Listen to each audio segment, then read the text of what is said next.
Hello, hello. It's time for Fishing Friends.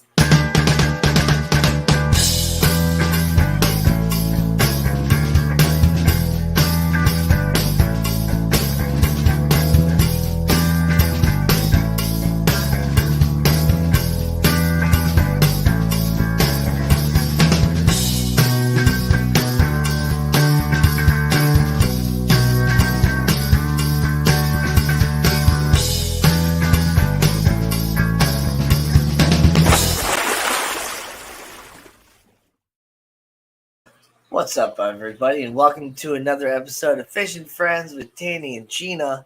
I'm Danny, and Gina's gonna be a little bit late today because she had to close up the store working out at Petco, and I think she's just now closing up and all that. So she should hopefully be with us by about 9 o'clock Central Time. So you're in about an hour. But we got Bionic Bigfoot with us and Atkins Nature Aquariums. What's up, Ian? How you doing? Good to see you guys. The early couple people that always pop in. Nice to see you. I've had a really nice week. Too bad it's already over now. Everybody's got their own idea of what an ideal week is. Well, I pretty much didn't leave my couch the entire week. I was just playing Starfield the entire time. And I have 7.5 days of gameplay into it now. So, but it's a really fun game. And, it's got a great way to keep you playing it, and I mean, I'm still doing stuff that I haven't done before. It's got this new game plus feature or whatever, which I'm not gonna spoil the story or anything for anybody, but basically you can start the game over but keep all your keep your level and your perks and all that stuff. You just get rid of all your money, your ships, your items, guns, armor, all that stuff, and you start the game brand new. And you can basically do that as many times as you want by just continuing to play the story mission. Or you can do all the other, stuff that you want. And every time you do it, you can just basically start over. So basically I've been doing a few things with one life and starting over, and then doing a couple other things that I didn't do the other time, and then starting over, and then doing other things that I didn't do the other times. I've done it 5 times now, and I just am gonna keep going, and we'll see how it is. And every time you do it, you get a new level of a prestige armor, more or less, and you can get it up to 10 times. So, but you can more or less start the game over an infinite number of times. I do kind of wonder what happens as you start doing it more and more and more, if things start actually changing or what. But it's fun because the game allows you to make decisions and all that stuff that influence the universe, who dies and who lives and different things like that. So even throughout playing the story mission over and over again, I'm playing the story mission different every single time that I've done that too. So it's really fun.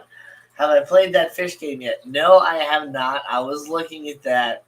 It's in my friggin' search history on my phone. Fish game. It looks so good. I'm probably gonna buy that at some point.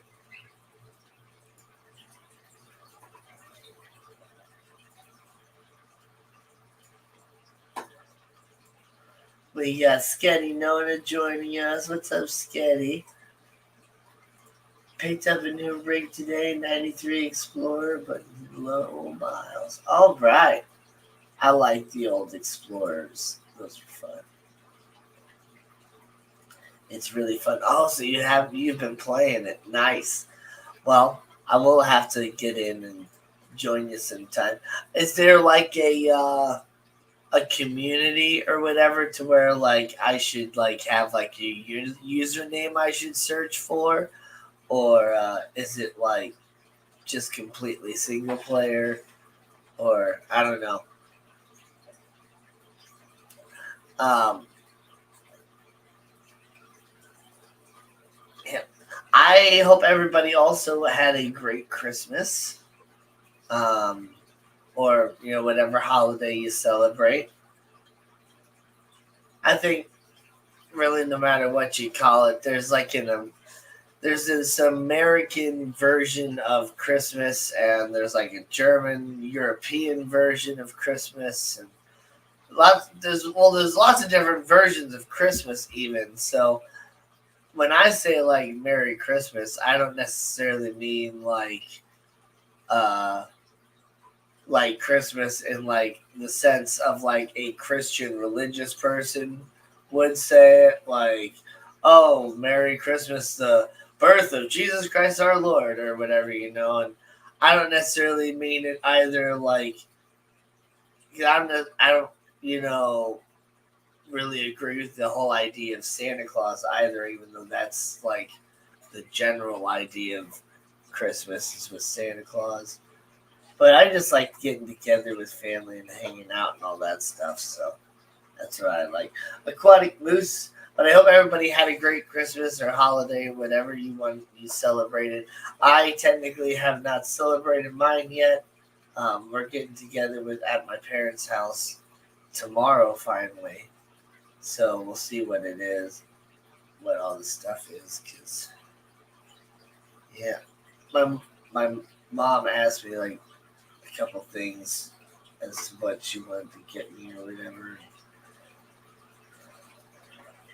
I always feel really weird when people ask me, "Well, what do you want for Christmas?" Because it's like I, I like to hang out with the family and do stuff like that. I don't really care about the gift giving side of it. It always feels so weird and all that stuff. And like I don't know, sometimes it almost just feels like Christmas is just like a payday from my dad at some point. Like it's just kind of weird because I guess I don't buy Christmas presents for people for the most part. And I don't ever expect anybody to get me anything because I don't buy anybody anything. So I don't know. It's just kind of weird. I don't really do the whole gift giving thing. Sometimes I do. Like if I really see something that is just like this person needs this, like I will give it to them. Like and sometimes it's not even that close to the holiday. It might be in like I don't know. I see it in July, and it's just like the perfect thing, and it's just like I'll just buy it and be like, "Here you go, Merry Christmas," and whatever. Like because like I do like to give people things, but I don't really agree with the whole idea of a scheduled holiday, a scheduled day of giving people stuff and getting things. Holidays are weird, and they're just yeah. I don't know. I just think it's kind of weird to put like a monetary thing on it, and so much with Christmas, and any holiday really. It's about consumerism.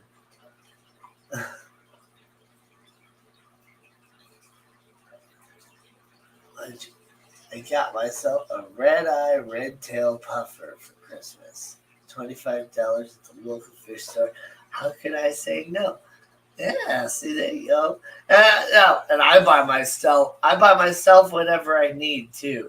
So whenever my mom is just like, "Well, what do you want for Christmas too?" It's just like I never know what to say because I'm I'm I'm alone. Like I'm a single dude, and I make all right money to cover my bills and stuff like that. So for the most part, I and I don't buy a whole bunch of stuff all the time. I'm pretty good at not spending my money for the most part. So uh, sometimes I just like if I want something, it's just like yeah, I'll just buy it. Like I bought myself that bird backpack or whatever. Like that would have been a perfect idea for like a Christmas gift or whatever. Here you go, mom. Like a bird backpack, so I can take my birds around, and or something like that because they're not that expensive and stuff like that. It's a great little gift idea. But what do? I just buy it for myself, and then after I buy it for myself, is I realize that it's just like, oh, it's like December. I should, have thought more about how my mom never ever knows what to buy me for Christmas. Because really, I just don't really want anything for Christmas. The only thing I would like for Christmas would be money because, it'd be helpful to like, pay my bills and stuff like that. So I'm not worried about my bills. So then I feel more freely to like actually like buy myself something.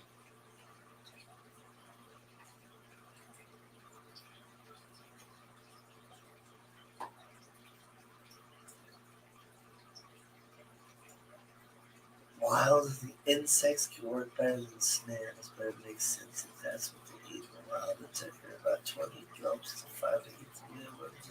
Oh yeah, mealworms, small cricket. Oh yeah, insects, mealworms, crickets. Yeah, that is actually what they eat in the wild. Because yeah, it's not like snails are just like super abundant. You know. What's up, Al Wet Socks? And I think I officially say hi to Aquatic Moose. Hello, Aquatic Moose. Silver Creek's wildlife is here. No longer Silver Creek Aquatics. Silver Creek's wildlife. Nice. I like the name change. Expanding it out.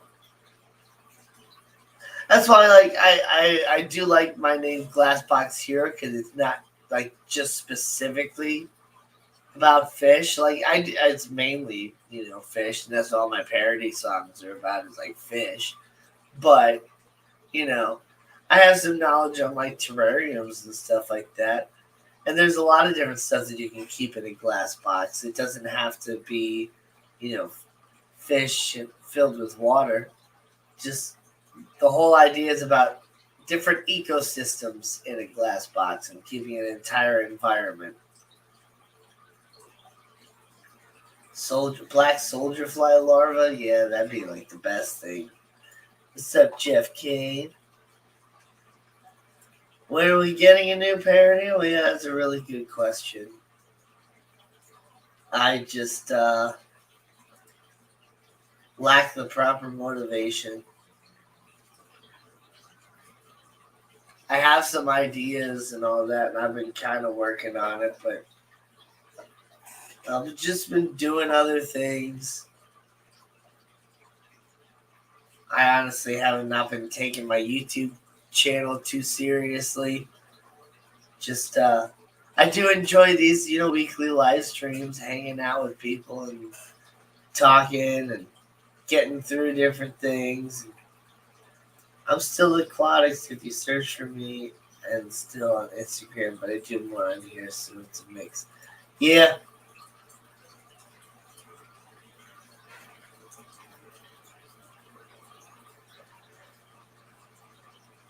Yeah, see if I had like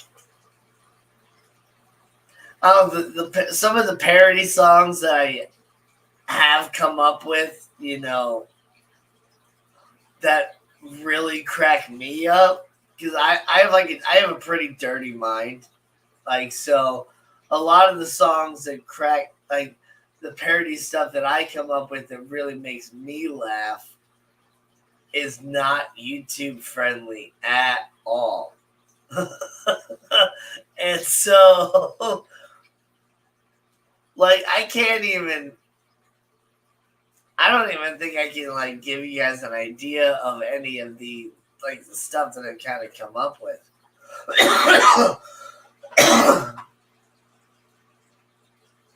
Moose crunchy but bigger.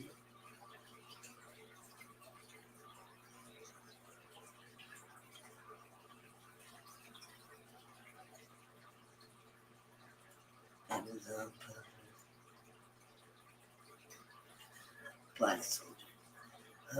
You can also do flightless fruit flies for the really small little guys.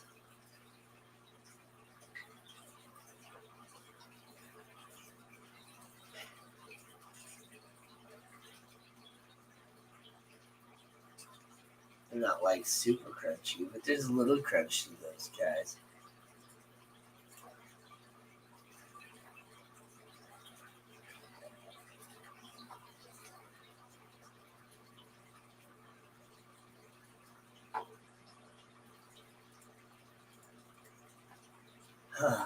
So yeah, Gina should be joining us in about like 45 minutes or so, maybe a little bit later, who knows, because she had to end up closing at Petco tonight. So she's got to do that. What is going on in my fish room these days? Really, not a whole lot. I am just kind of at the point where I am allowing my tanks to just kind of age and be what they are with the fish that are in them. There was a period that I was, like losing some fish and all that too. But now everything is like super stabilized and all that.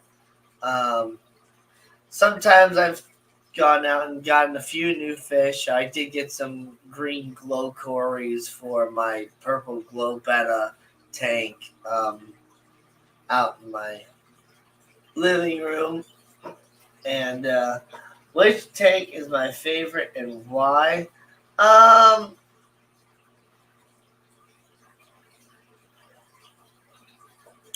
Right now, my favorite tank is actually the one that's right behind me.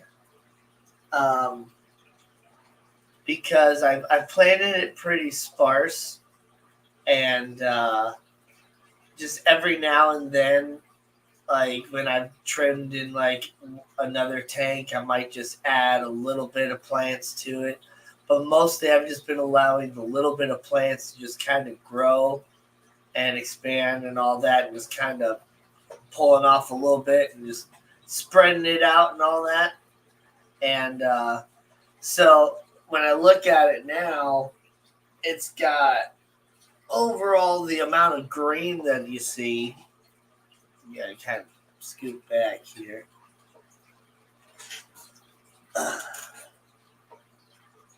Now, overall, the amount of green that you see is like 4-5 times as much as what it was when I planted it. And I've just been like really, really lazy with this tank. Pretty much just topping it off with RO. And right now, like the plants and the moss and everything just looks like really, really healthy. It doesn't have a lot of fish in there. I think all the corridoras have ended up dying. I just do not have good luck with corridoras. I'm already feeling like I'm not having good luck with these glow cories. I don't know what it is. I even get food like down into the substrate, but then I never like see them going after it. So I don't know.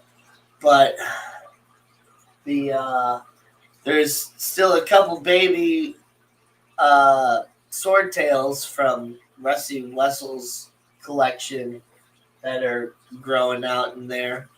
And I bought a Chinese algae eater. It was one of the golden ones, but it had these black calico markings on it. So I got it, and I threw him in there not too long ago, like a couple weeks ago, and I haven't really seen him other than like when I first threw him in there. So I honestly don't know if he's still alive or not, but I sure hope he is. I mean, there's plenty of little algae and stuff for him to go and scrape on all over the place and biofilms and stuff. It's not like there's a lack of food. So, I don't know.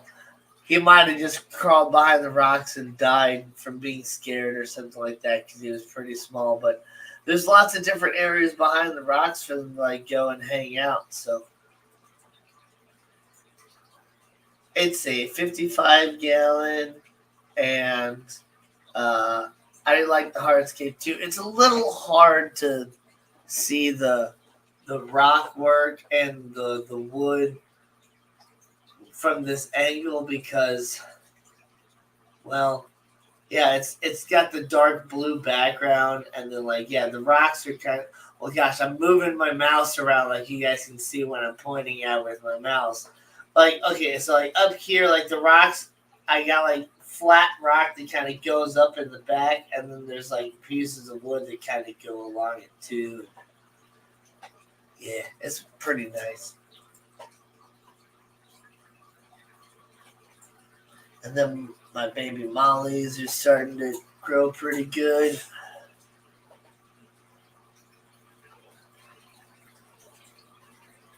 But yeah, I was when I was at my friend's house yesterday. We were watching this thing on Netflix. I think it's called like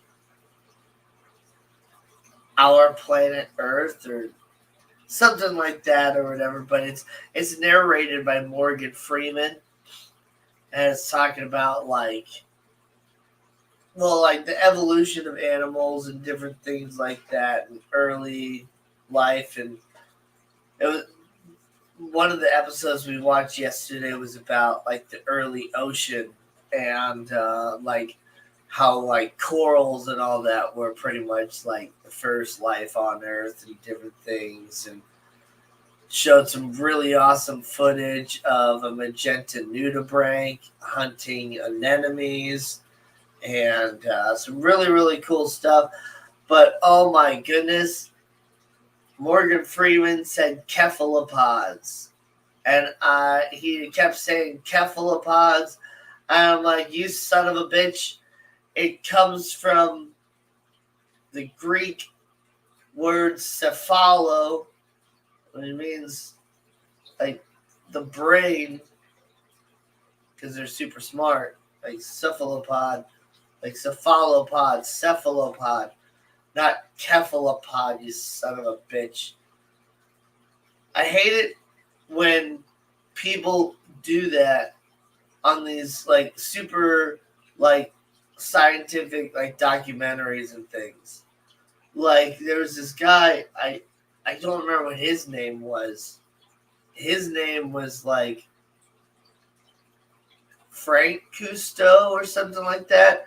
And he was like the great grandson of explorer Jacques Cousteau. And he kept saying ecosystem, how it's an ecosystem. And it's like, it's not ecosystem, it's ecosystem. Because it's the language that it comes from. Like, you say ecology, not ecology. It's ecosystem.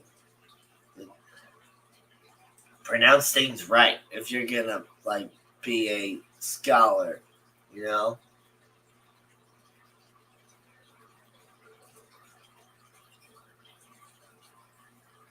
But then I guess there are some things like ancient Egyptian or whatever that we can't like fully agree on what it would actually be pronounced like. So it's like, is it Tutankhamun or is it Tutankhamen or Morgan Freeman is a son of a bitch? Yeah. That is irritating. I know.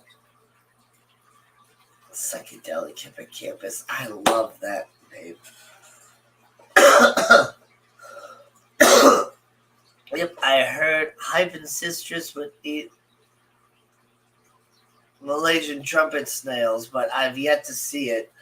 My L129s are still super shy, though. Hopefully, they'll swarm up. I did see a scuffle break out last night over the algae wafers, though. Yeah.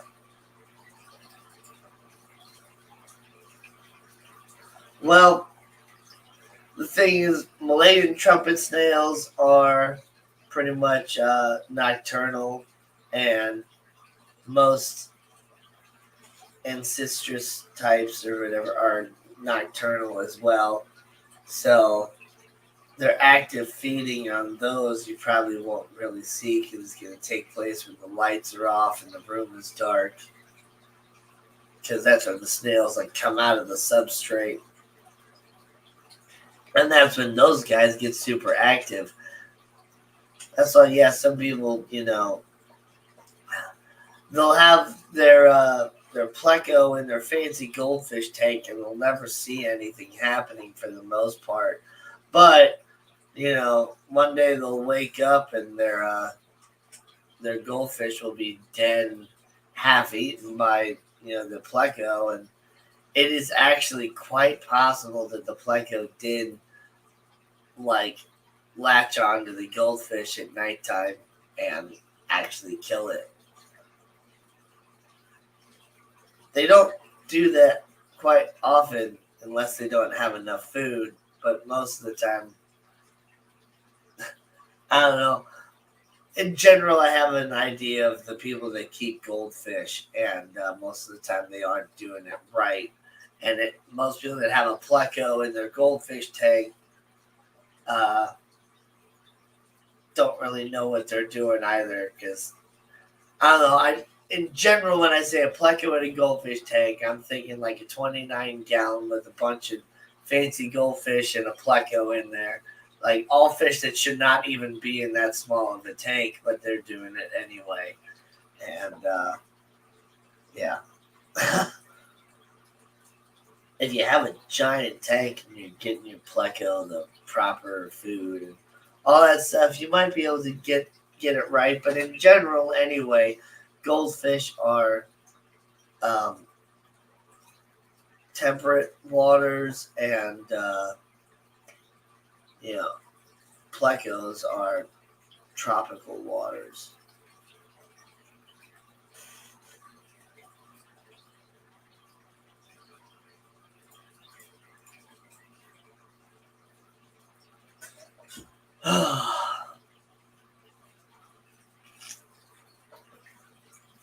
I'm so glad that I'm off work on Monday too, because it would suck to have this entire week off and then have New Year's and like stay up until midnight and literally have to wake up super early to go to work the next day.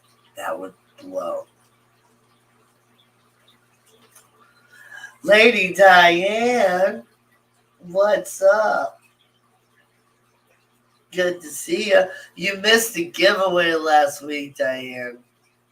But it's okay because Zen Ginger won all the cool ornaments. Now, I'm not sure if any of the people, the winners, are here. If you guys have gotten your ornaments in the mail, you might have by now. I'm not sure. If you've gotten your ornaments in the mail, then send me a picture of your tank or whatever you did with the ornament. Get creative with it and send me the picture to glassboxhero@gmail.com. Nobody needs swans on the ears.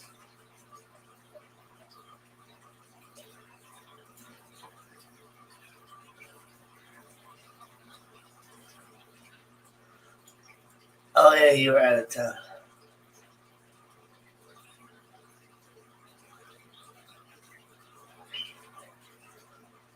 Oh, you're using talk to text or something. Nobody needs schwans on New Year's. I'm sitting there like, why did Lady Diane turn into a limerick-filled pirate? Nobody needs schwans on New Year's.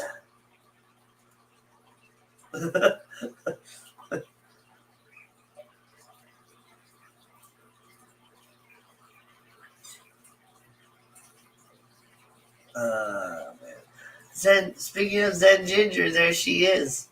The winner of all the awesome ornaments. And then some people want just one ornament. But I'm really excited to see what Zen Ginger does when she gets all those ornaments. You gotta send me a picture or a couple pictures. I do have a few pictures already. One from Stephen P., one from Skull Aquatics. We're trying to get more pictures because I want to make like a little collage video thing to show everybody what you guys did, because it's some pretty cool stuff. And make like a little Christmas video of all the little fish tank ornaments.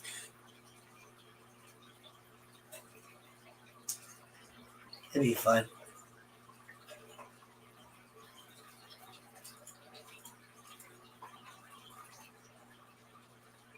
Make like a Christmas commercial. This is what you're missing on the Glassbox Hero channel on Christmas time.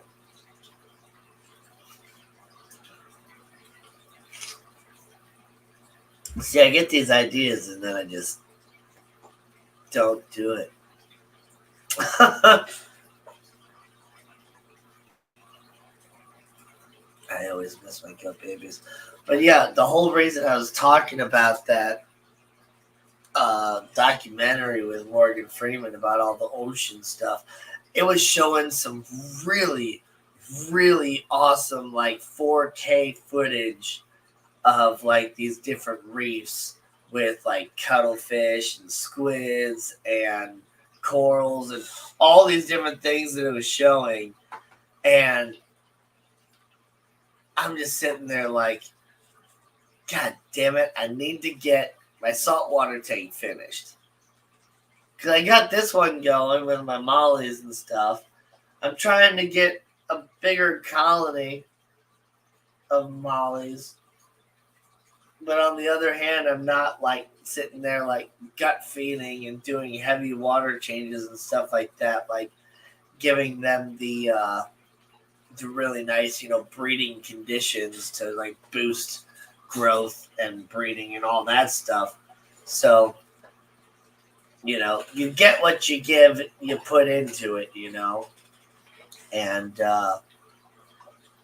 but it's like part of me is like I want to get this sump finished because I want to do the sump myself. I wanted to build it all myself because I wanted to make this whole big video on building a saltwater tank. But like I don't know. There's just so much effort into actually making these doggone videos. And I just don't quite have the time like I used to. And it's like I had a whole week today. Like I could have put out a video if I wanted to, but I didn't. I wanted to play my video games. And so that's what I did. But it's like I do wish I had my saltwater tank going. But also I do understand the amount of work that it's going to take to keep that going, what I'm picturing in my head. And it's like I'm continuing to procrastinate on getting the saltwater tank 100% set up, because once I get it set up, I have to start taking care of it. And that's going to be a lot of work.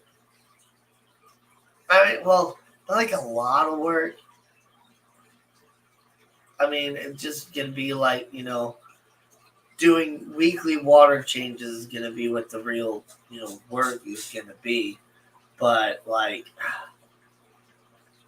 these freshwater tanks and the saltwater tank that it doesn't have a light, no corals, no nothing. It's just like a hang on the back and a power filter and all stuff with some mollies and a bunch of rocks. Like, it's super easy to take care of.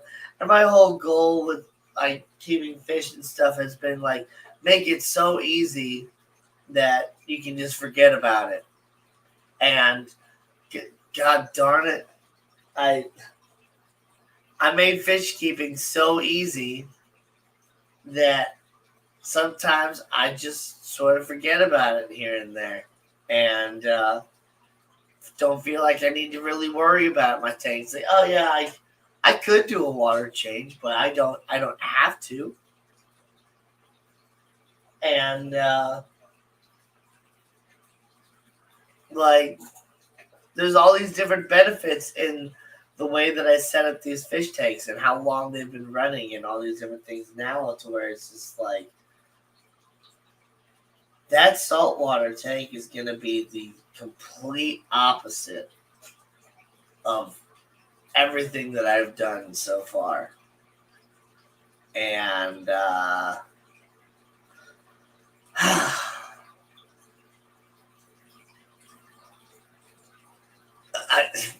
no, I can't do it. I don't know if I can do it. Like, I want to get my pond finished in my backyard first. I've been working on that pond longer than I've been working on this saltwater fish tank.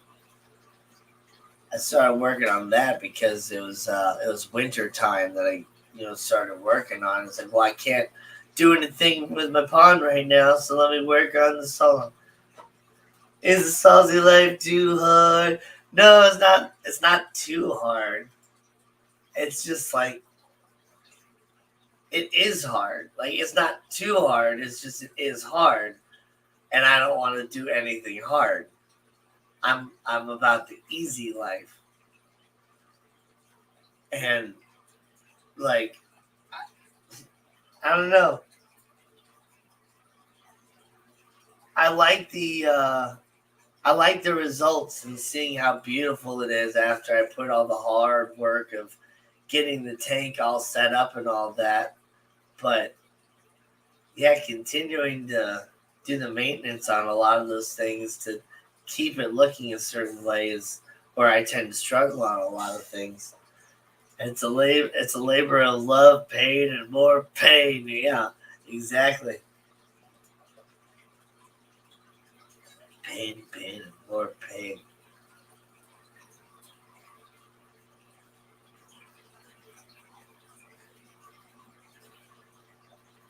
And like, it's a big expense too. And once I get it going, like, I know, like, there's certain expenses that I'm gonna have to, be able to be ready for as well. The same as if it was like a child, because literally keeping a full blown reef saltwater tank with cuttlefish and all that stuff, it's gonna be probably more expensive in the long run than raising a child. So, at least for the short period of time that the cuttlefish are alive, like that year and a half that I'll be keeping cuttlefish is going to be more expensive than raising a baby for a year and a half. Honestly, the first couple of years of a baby aren't that expensive. Like, diapers are expensive, baby food, yeah, whatever. Well, the first couple of years, you don't even have to buy baby food, actually. So, first couple of years of a baby are the cheapest you're going to have. And there you go. But anyway, it's like, yeah, it's going to be a lot of work. I just don't want to do it. Would love to see a freshwater hobbyist take in saltwater. Yeah. Well, this tank is just super easy. I have an Oase hanger on the back. It's a 40 gallon breeder. I got like 2.5, 3 inches, maybe up to 4 inches in the back of substrate in there that is a mixture of fluval stratum and eco complete and crushed coral and crushed aragonite, all just an assortment of stuff. And then it's got a bunch of rocks and a dead coral and a barnacle shell and a couple shells, and then it'll Waze hang on the back filter that's rated for a 50 gallon. So I don't have like high levels of filtration on there. I put a sponge on the intake. It's got a built-in heater. So inside the tank, all you see is the downspout. And then there's I put a power head on to add additional flow. Because I needed really good surface agitation. I wasn't getting enough at first. And so that's why I added the power head. I wasn't going to put the power head in at first, but I'm glad I added the power head. But that one's super easy. I don't have a light. It gets enough ambient light from all the other, tanks, this light especially. So it does get a little algae on like the rocks and this front panel of glass that faces the light, and a little bit on this side too, because there's a window right behind my computer and all that. But yeah, in general, it's super easy to take it. Oh, did we adjourn there? One of my customers popped in here. What's up? Another one of my customers. Diane's one of my customers too. But she's part of my fish community, people. I'm a freshwater guy at heart, but getting into salty is taking more attention. Yeah. It just takes a whole lot more attention. And it's just like, it's a matter of what can I actually put my attention to. And I got my 2 cockatiels right now that I've been putting a lot of attention to, and they just need a lot of attention in general. And then I got the parakeet as well.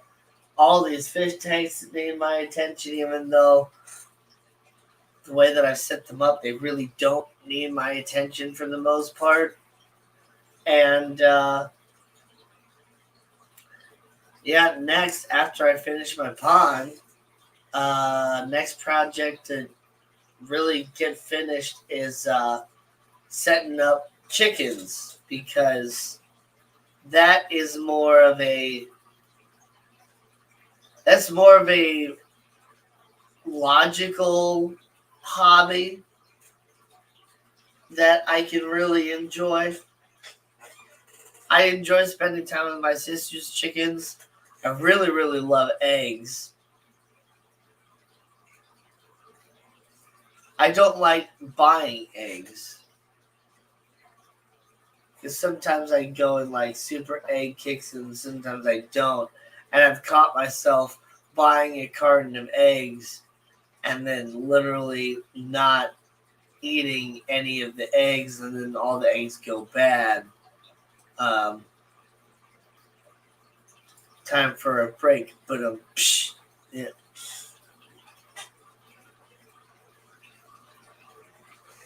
And Gubby Gal, what's up, Patty? Mickey, Danny, and all the awesome people late night lurking over everywhere. Happy New Year. If I can't chat with you from my parents' house tomorrow.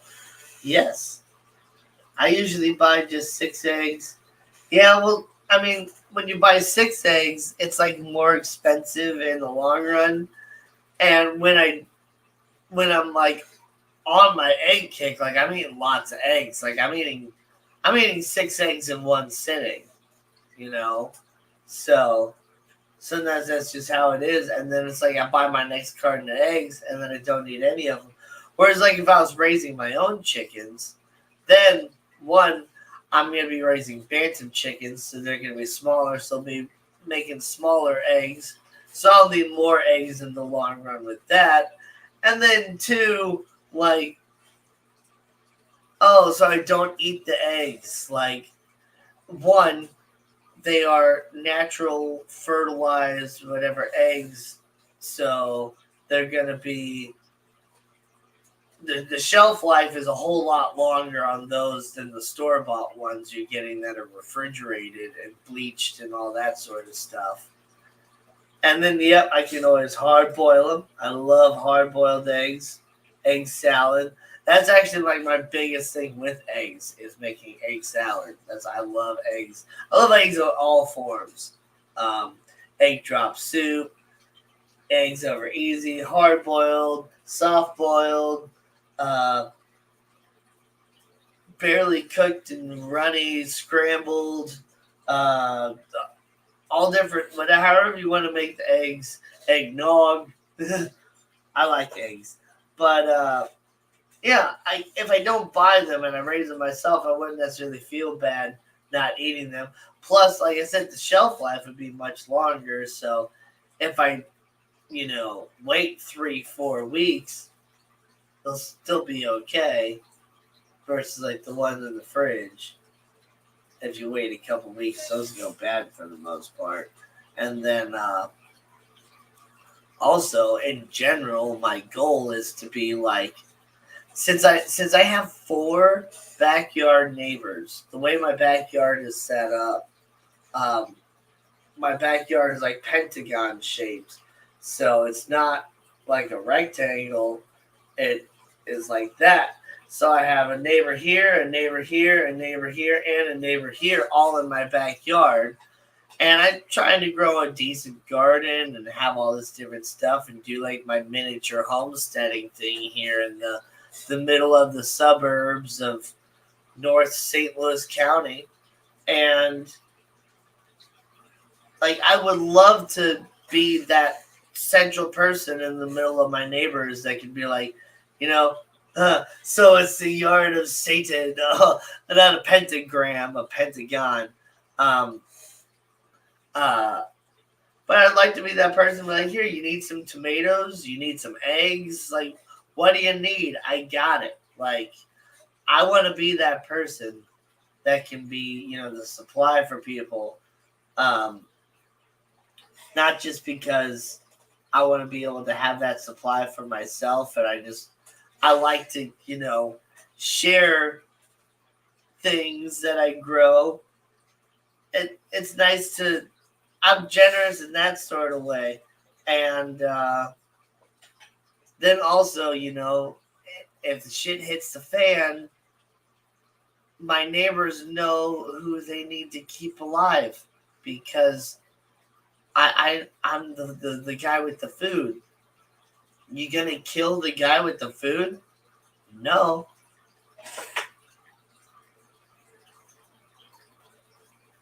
It was fun when I went on the yard tours. I need to get back to kind of doing that.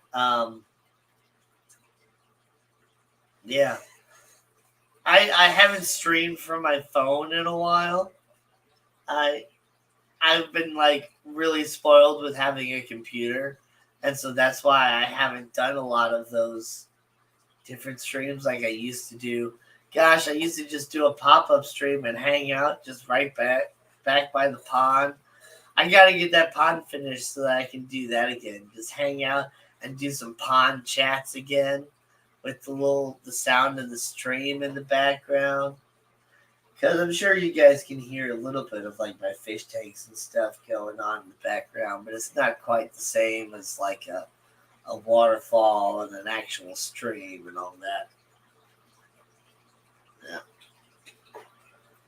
Pet Zonics is here. Paul McCarthy is here. What's up, Paul? I haven't seen you in a while. Storm Rider's Legacy. Don't think I'm ignoring you. I'm just kind of, even though sometimes I'm looking through chat, I'm trying really hard not to focus too hard on something else while I'm speaking because I get like kind of ADHD or whatever, where if I'm in the middle of saying one thing and I start reading about something else, I completely forget what I was talking about.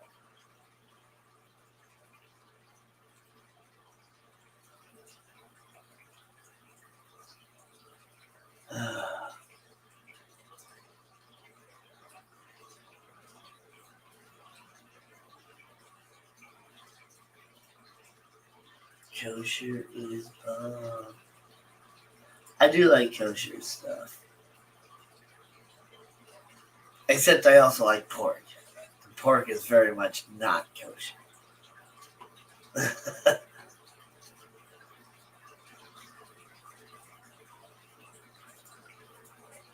Oh, no, damn it. Ah, shoot.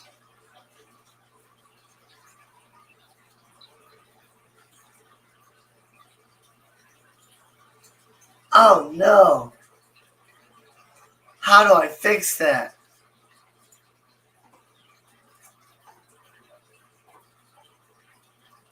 Member team setting.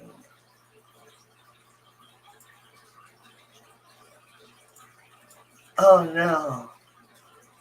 Oh, no. I accidentally banned Ian.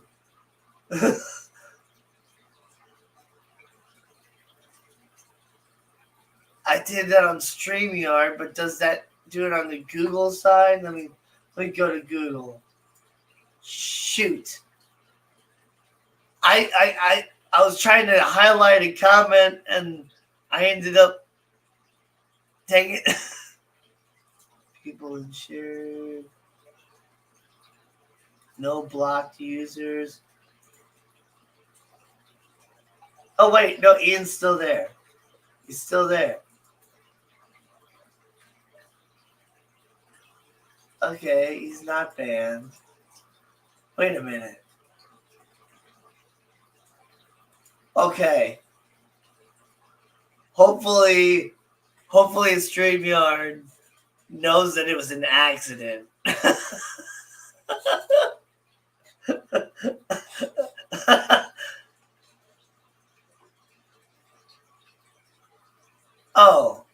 Oh, thank you.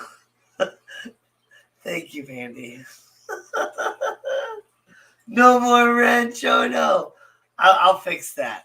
I can do that from the YouTube side. I know that. Here we go. Here I was bragging about being spoiled by having a computer, and there I go clicking on the wrong damn thing.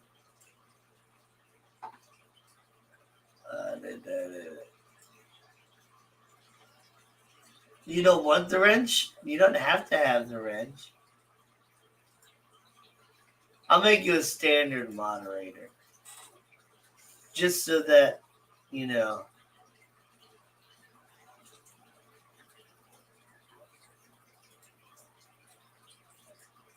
Zen is now a managing moderator because she's awesome.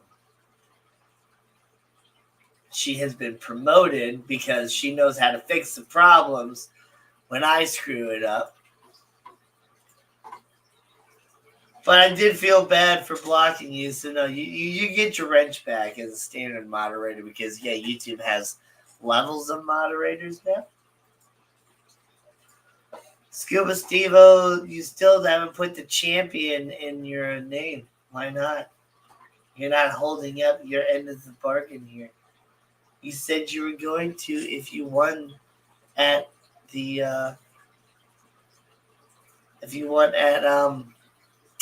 the Keystone Clash, and you did. Monkey Wrench is a great song by the Foo Fighters. I've done that song for karaoke a couple times. It's hard to get that part in the middle because when he records the part on like the album, he does it in multiple takes, and it's like, so he does it like multiple times and like cuts all the parts together to where it just sounds like one continuous thing.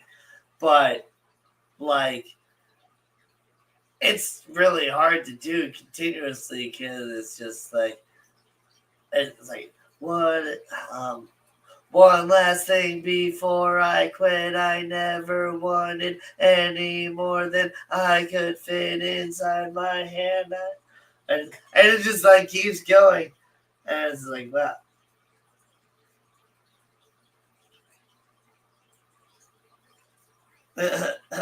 Don't want to confuse you all with the champion part. Those who know I'm the champ. The OG of the OG. But it's supposed to be Scuba Steve-O's Champion Aquatics. Because you are the champion.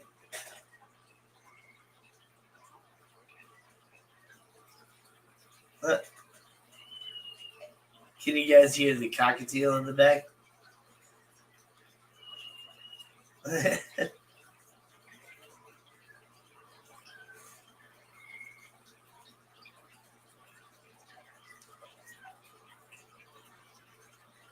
They are definitely much louder than the parakeets.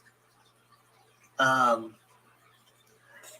every so often, Lazuli, when he was still around, like he would get like pretty darn loud. He did have a certain like chirp that he would do that was really, really loud. But these guys just in general like produce louder sounds. And they're significantly larger as well, for sure. Sounds like a whispering wind.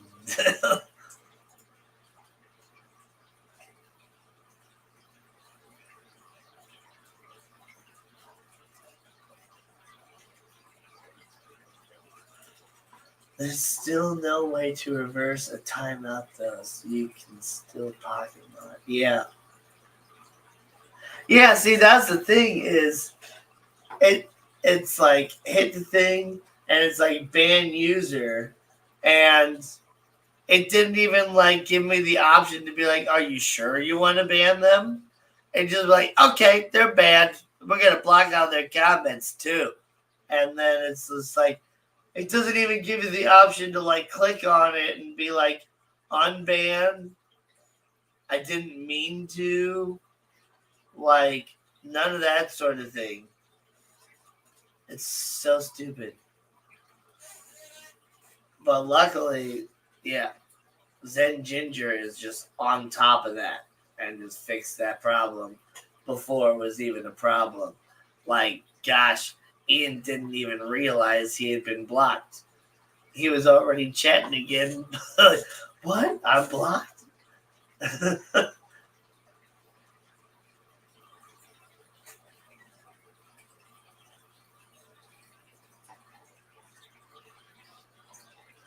Record them and make a song out of it. Yeah, I've thought about that. I was really trying to do that with Lazuli when he was still around. So I might do that too at some point with these cockatiels now. Because I'm not sure if you guys, I'm sure the people that watched it several times might have noticed, but I think it was a goldfish in a bowl. I think was the one that I did that had right at the end of the song. There's a little tweet, or I don't remember exactly how he did it, but a little or something by Lazuli at the end of it, because it was literally there in the recording. Like I was trying to record all my lyrics and stuff, and every so often, like there'd be the parakeets would kick off or whatever in the middle of it, and I'd have to delete a perfectly good line because they just start chirping like crazy. And but yeah, one of them was like it was like perfectly timed, right at the end of the line, and so yeah, if there's a little Easter egg for you about that one. I believe it was goldfish in a bowl. So if you play it all the way to the end, right when the little line kind of kicks out and spins and closes up, it goes with the little chirping thing that Lazuli did. And it's kind of quiet because, like, I was recording in the other room, but the sounds were still coming through because I don't have a recording studio in this house. Big jet airliner, yeah. Ends with the tweets. Rockin' Robin. Rockin' Robin.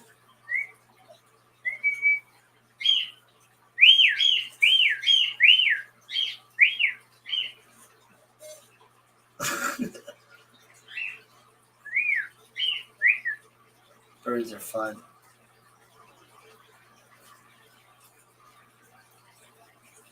Patty, yep, he bought a car today.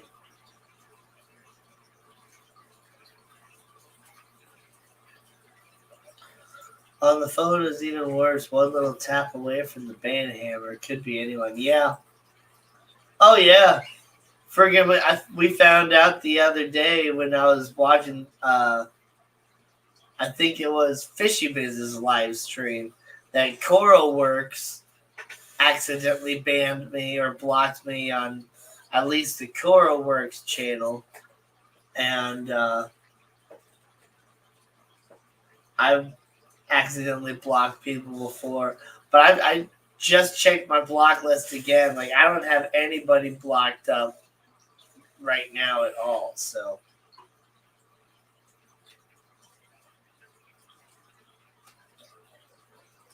freedom, freedom, freedom, freedom. I used to cover my cockatiels in dust, so I got a bit of peace.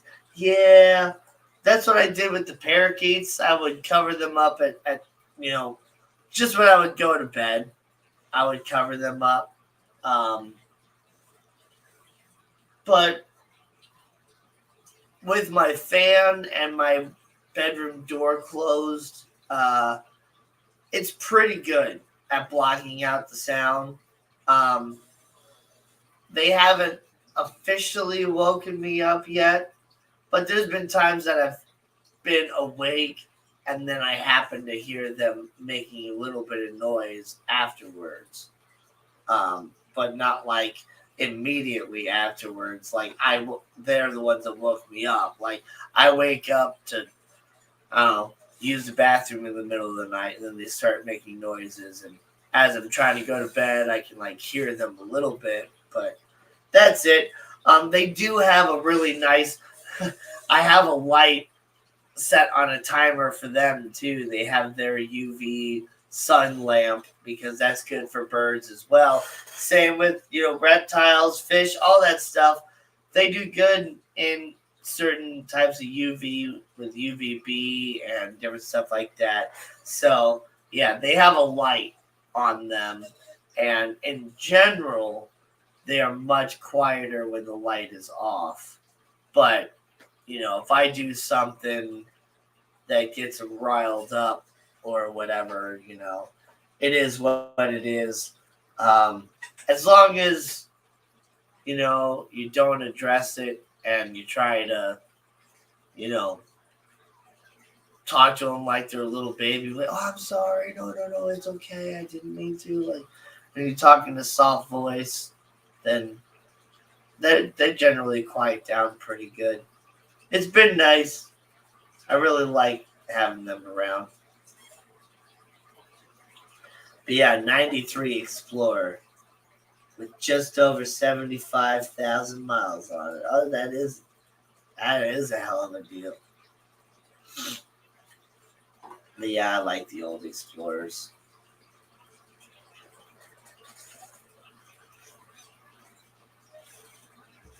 And 93 was a good year. Of course, Ian, doesn't that mean your car is older than you are? Yeah, that car is older than you are.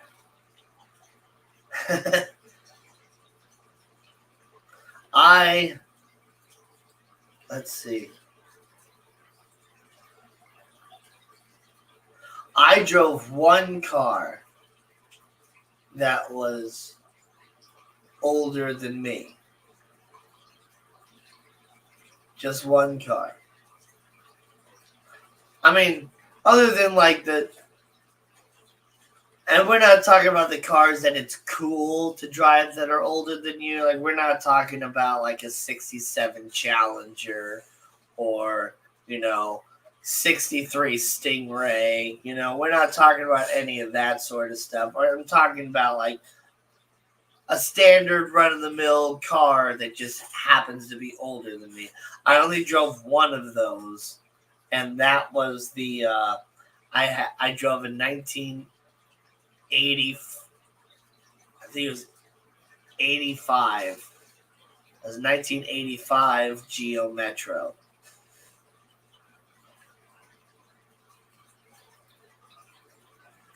Oh no, 82. An 82 Geo Metro.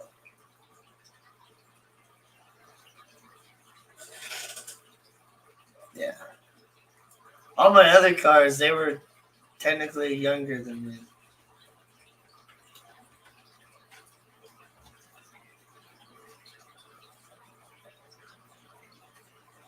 Yeah.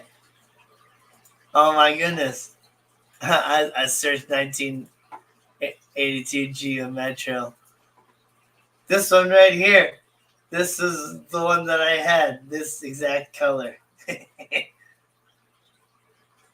That's what it looked like. It was my grandpa's.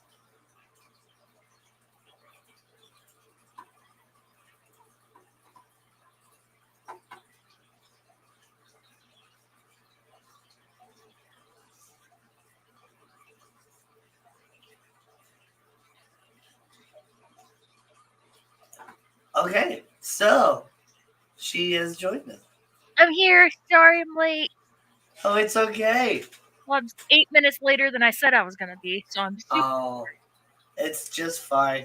But yeah, I haven't had any problems at all. So, but I'm glad you have joined us. How was the weekend, Petco? tiring. But it was good. It was good. Today I went to Lady Diane and Zenny.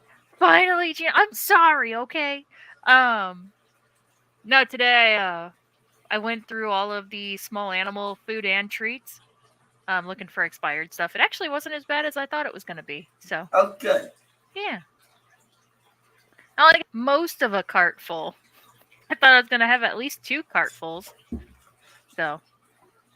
Yeah. I just realized when you popped in, I was just like, oh yeah, the background is green because I picked green for winter time for the Fishing Friends title, but I forgot to change the brand to fit the green with the background. So, that is bright.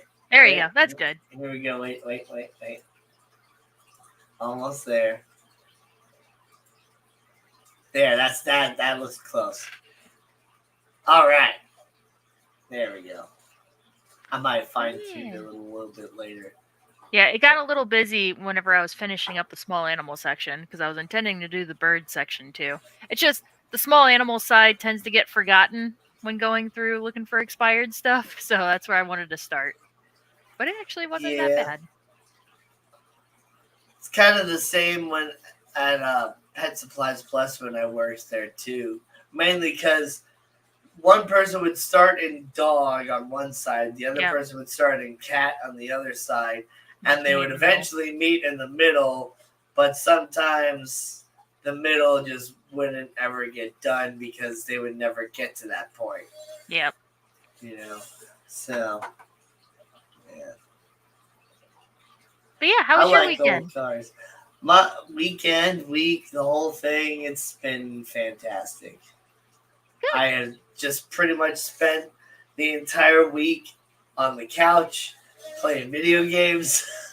Nice. That's what I've been wanting to do every day I go into work, and I'm like, I'm just here physically. My mind and soul are back home on my couch because I don't want to be here. Yep. I don't want to be here. Gosh, like there was times that I wanted to get up and like do some grocery shopping, and I put it off way too late or something like that, and it was just like, whatever, I'll do it tomorrow. Right? Oh my god, I'm And so bad about that. I was like, pretty much all week I've been staying up until like 3, 4 a.m., sleeping until like noon, maybe 1 in the afternoon, and then getting right back up and starting playing video games again, making coffee, hopping on the couch, going. Like, I have like 7.5 days of time of gameplay in Starfield now. Yep. Yep. Lady Diane, did you change jobs? Yeah, I'm back at Petco. Not our Petco. I didn't go back to that one. I'm down south now. But yeah, I'm back at Petco. But yeah, and Nathan just ran out today, and Gas was 19 cents a gallon. Oh he man. got the big box for me to send Zenny's grand prize, all of the ornaments. Nice. So yeah, I guess Diane didn't know. there's still a We lot of talked people about it a who couple didn't realize. times, but Yeah. yeah, I guess. Although, gosh, I actually had somebody a few months ago or whatever, I guess, that didn't know that I left the pet store. It's just like, Oh, it's been yeah. over a year. Yeah, so my last week was like right before Halloween. The week of Halloween was my first week starting back at Petco. So it's been 2 months. Yep. Yep, she works at the Petco out in Fenton now. Yeah. With all the rich people in a super fancy store. Well, okay. So yeah, it is a bigger store. It's one of the biggest stores in the St. Louis area. I don't say that to like shame anything or whatever. No. Like, I'm saying that like you're in a big fancy store now. It's actually really fucking cool. Yeah. Like, yeah. You're not in this lame Petco that we have next to us that is just kind of trash. Yeah, it's really cool because I can actually, like, since it is a magnet store and a bigger store, I can actually not only special order animals, but I can special order dry goods. So that's really cool. Yep. So she still has the ability to special order anything for the fish fam, you know. We just got some really pretty peacock gungans in. Oh, they're so cute. And we got half beaks. Oh, they're so freaking cool. Because Gina's been, she's been working really hard on getting her little setup at her house. She's got her label printer and all that stuff. Like, she's a hardcore fish shipper now. I am. So I guess I could. Yeah, I could figure it out. I could just save the styrofoam boxes because we get all size styrofoam boxes at Petco. If you guys don't have that relationship with your local Petco, maybe there's something you're really looking for that you just can't find, get in contact with Gina. She might be able to get it. I say I did go to the Dan's Fish Talk at the Keystone Clash, so I did learn the Dan's Fish method of sealing. I'll just have to buy bags and a heat sealer. Yep, and an oxygen tank. Well, I think he said he used to use an air pump before. Now he uses oxygen, but for years he didn't use oxygen. Yeah. I think he's still like collecting stats, if I remember right. Gina's shipping fishes. Well, not it's officially. Always possible. Not officially. This is me saying this, not her. So I'm just saying, like, it's possible that she can do this stuff because she does kind of have the stuff to do that. So yeah, you would have to I would have to figure out what the tax is, and then you would have to like PayPal me so that I could put the money through the register, Yep. and then I would have to figure out shipping. It'd be You yeah. basically So you get the wholesale, yeah, you get the whole box or whatever, yeah, You when you'd save a box from your Petco shipment and then box it yeah, back up and yeah. relabel it. Saltwater fishes, I could. Yeah. And she's got the full like she's in a magnet store. She's in Yeah. like the Walmart of Petco's. So yeah, it's a nice big store. Got like double the space of everything else. I just did like a $550 sale the other day, and just in saltwater stuff, it took me like an hour to catch everything. Yeah. But yeah, it was funny because my other coworkers are like, "You good?" I was like, "Dude, this is what I came from. This is what I came from doing. I'm good. I got it. I got my list. Yeah. I got it." Yeah. Except I need to talk to the Such a aquatics pain people to about ship fish. how they keep the hermit crabs a little better.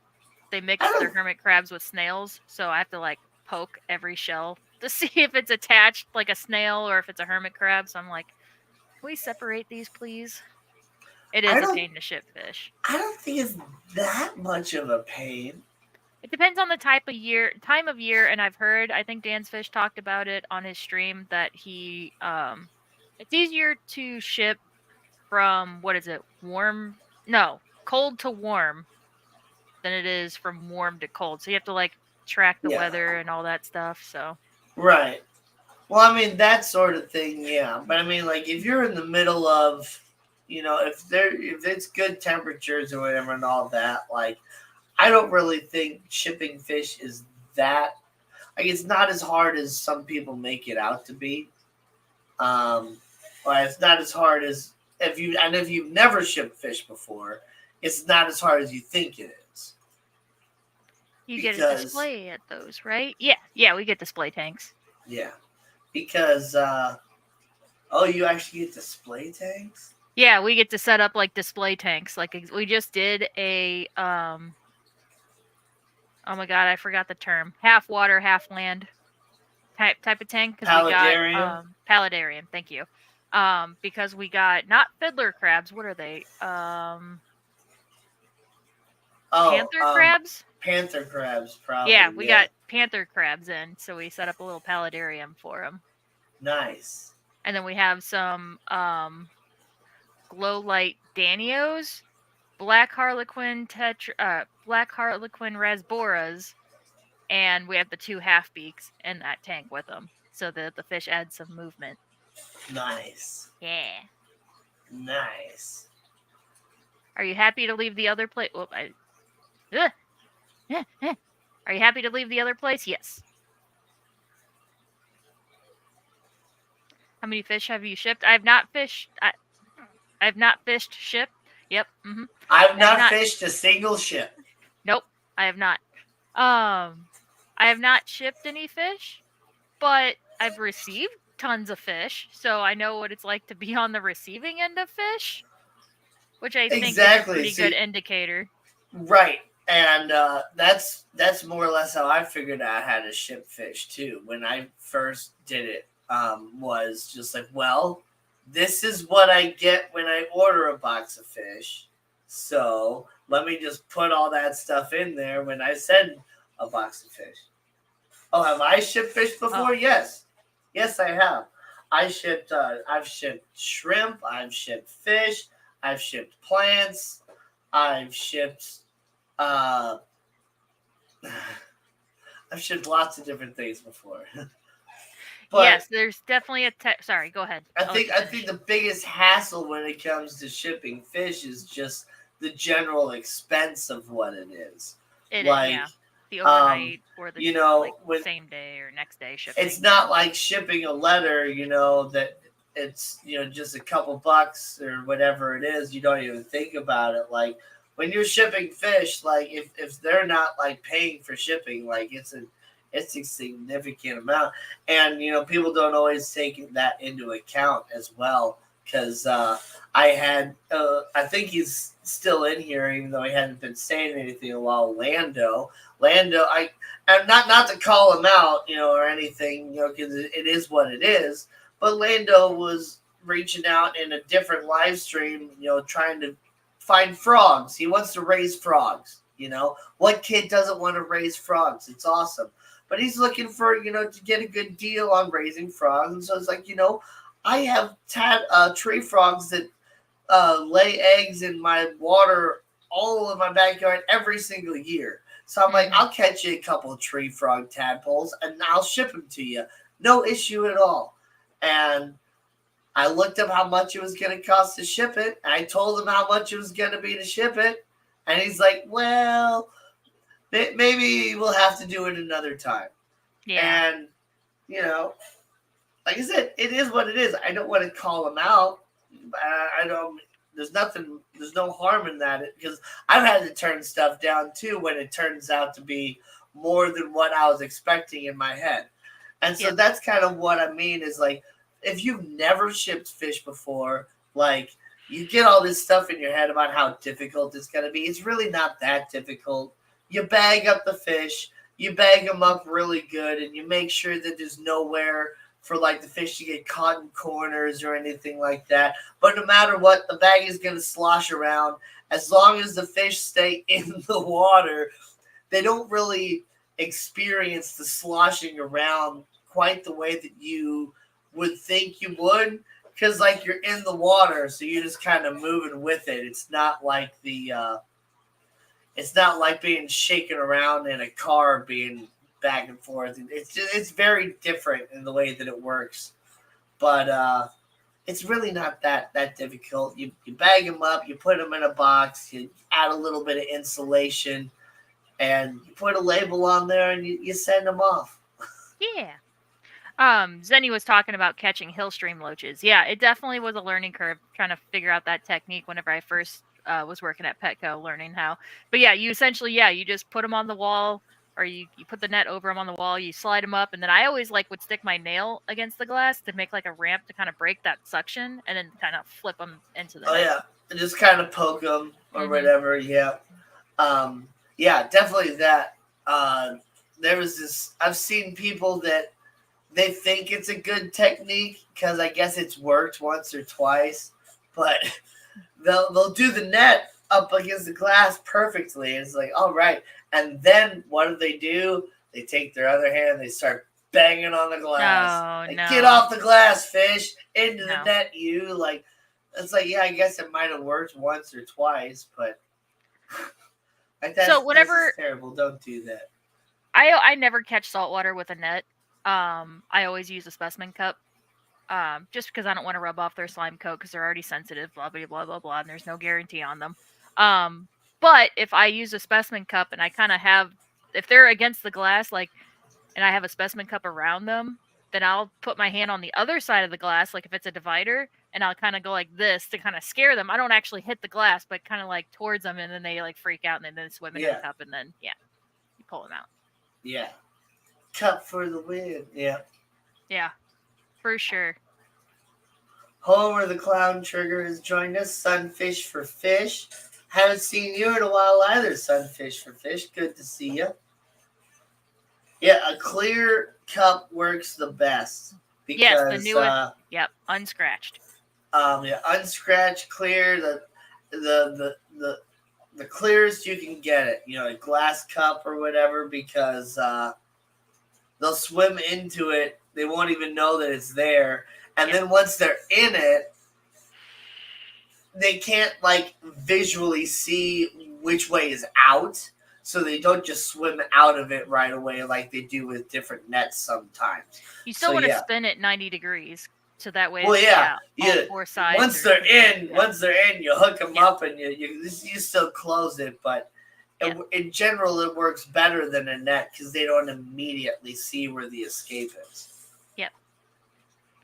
Yep, I know. They're all the saltwater people that I did that big sale for. They're all super impressed. They're like, "You're just using a cup and you're catching them super fast." I'm like, "Oh yeah, you don't try to actually scoop them up. You got to corral them into it, and then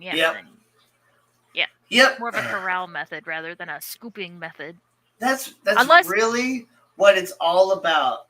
Is learning the body language of the fish and corralling them into the net comfortably Yeah. versus trying to catch the fish. Yeah. You know?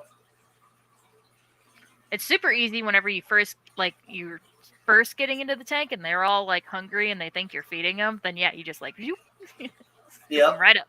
Super easy. And then they figure out if you have to get more than one out of that tank, then they figure out after like the second one. It's just like, dang it, now I have to actually chase you. Well, see, like, I haven't talked about it in a long time. But I successfully, when I bred my African cichlids a few years ago, I successfully net trained the babies. So I would keep the net in the tank pretty much at all times. I would do different things. I'd move the net all through the tank at different times. I'd scoop up the babies and put them right back up. Do all different things to where the fish were no longer afraid of the net. They weren't scared of it at all. And then I scooped up about half of them and sold them to a pet store. And when they realized that half of their friends didn't come back, they're like, maybe this isn't so great. They immediately were no longer net trained. Yeah. So, in theory, it does work. Like, because I talked about it in one of KG Tropical's live streams and was trying to kind of get him to talk about it too, about how have you ever tried net training your fish and stuff like that. And it actually worked when they were not scared of that net at all. But as soon as I was actually trying to catch fish for the purpose of getting rid of some, they caught on to it and they figured it out. And the whole way that they would act from that point on, like they knew, is just like, we are no longer like happy whenever this guy walks into the room. Anytime I walk into the room, they would all immediately hide into the rocks. Aww. But yeah, coolie loaches are another fun one to catch because, so when you scoop them up, you need to immediately like cinch the bag because they will crawl out of the net. Yes. They'll wiggle their way right out of there. Any kind of like worm, like so, like the well, see, that's why I like like to eels, tire track eels, coolie loaches, dojo loaches. Yeah. So with these types of nets, that's why I'll kind of hook them like that, and then I'll do this sort of thing. So they'll be stuck in the bottom there you part go. there. Yeah. As you hook them up, they're just stuck there at the bottom, and then you just flip it over and put them in. Yeah, coolie loaches, those are one of those fish that, you're going to redo your entire tank. You're going to think you caught them all. And, 17 years later, you'll be breaking down that tank and you'll find a couple coolie loaches hidden in the substrate. And you'll be like, what the hell? Yeah. Oh my gosh, yes, this. I picked up some Revenos at a fish store and they were completely white when she was done catching them. Yeah, that's the thing. Like, whenever somebody wants a specific, like, cichlid or something that will stress flash, I have to, like, get that fish first if they're looking for a particular. Yes. Because once you try to catch something else first and then go looking for them, they look completely different because they're now stress flashing. Or, gosh, even if you do pretty much catch them right away, I had an argument with somebody. That's not the right fish. I'm like, yeah, because I had kind of a little bit of a battle catching this guy because, of course, they always want that dominant showing African cichlid. That's the smart one, that the smart, healthy one, the one that's not going to be easily caught, That's the one that they want, of course. And so, you try your best and you start chasing a little bit. By the time you eventually get it caught, it's kind of grayed out. It's breathing heavy. You're breathing heavy. Yeah. The customer's breathing heavy. Everybody's just like, oh, thank God, I finally caught the fish. And then the customer looks at it in the specimen container and they're like, that's not the one I wanted. Yeah, it was much more blue than that. And you're like, trust me, I it's the one promise. you wanted. That's the one. I know you. I know it's just my word against yours or whatever, but I promise you, I was watching that fish the entire time. This is the one you wanted. He's got this specific mark on his fin that's the one you wanted. Just give it some time. The color will come back. He's just stressed out right now. Think of how you would look after running a 50-mile sprint or whatever. Like Right. you'd be pretty pale too. So The water out method, yeah. So I don't think I've had to do that in a Petco before, but at Marine Solutions we had to do that a few times. Like in the big display tank, whenever that guy was buying like half of the display fish, we had to drain half the tank out to be able to catch them. Yeah, that's really the only way I've ever caught all the coolies in a tank. I had to push all the substrate up to one side to get the coolies to come out to the front and then put the water down like this low to catch those last little guys. And train your customers better. Right? Yeah. And shrimp too. Most of the time the customers are pretty cool. But I did have this one guy that was like really pushing. And then he's just like, no. It was that one. It was that one right there. And so I'm like, okay. And so then I scooped up that one really quick. And that one was actually a lot easier to catch because he was already tired from running around from all the other ones or whatever. And so then I scooped out and I was like, no, wait. No, that's not the right one either. I'm like, I'm telling you, sir, it's this guy right here. Yep. He's just got to calm down. See, okay. Oh, yeah. Yeah, okay, I am all for that too if they were my fish at home, but you try to do that to a customer's fish and they freak the F out. Yep. You cannot do that to a customer's fish. Right. Exactly. Like, I mean, same, like, I myself as a customer, or even when I'm catching the fish, when I was working at a pet store and purchasing fish myself, I was catching it myself. There might be time that I wanted a certain fish and it like jumped out of the net, fell on the ground. I put him in a specimen container and you're damn right I took that fish home because that's the fish I wanted. But there's other times, whenever there's a customer though, and a fish jumps out, I always put it back and I always tell them, let me get you a different one. Yeah. If they really want that one, then I'll get them that one. But I always tell them, let me get you a different one because I never even want them to be like, oh, well, the fish, something bad happened to my tank because the fish jumped out and the pet store guy sold it to me anyway, knowing that there would be something wrong with the fish. Even if there's absolutely nothing wrong with the fish. Like, there's just certain things that you can't do because people jump to conclusions. We live in a very litigious society, and you got to protect your back. Customers don't want to see them ride the slide. Freaks them out. Yep. Right. Yep. But yeah, shrimp too. You also have to be careful and close up that net once you get them in the net because they will. Oh yeah, they'll bounce around. And yep. Yep. I heard one of them TikTok stories about a guy who went to Petco PetSmart, got them to bag $1,000 worth of fish. Yep. Then tried to get them to price match for 1 penny per fish. They had to put them all back. Yep. Oh my God. I follow that same person. I follow like 4 different Petco people on TikTok. Yeah, I saw that same TikTok. I'd have been so mad. Price matching fish. We don't price. And he read that in the perfect accent.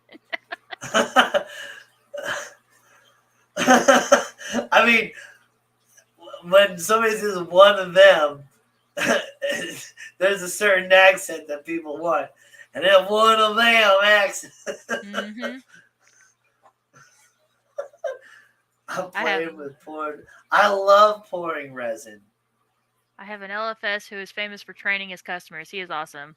Says it like it is. Fish tanks ain't for kids to control. Kids know nothing about chemistry, biology, etc. Yep.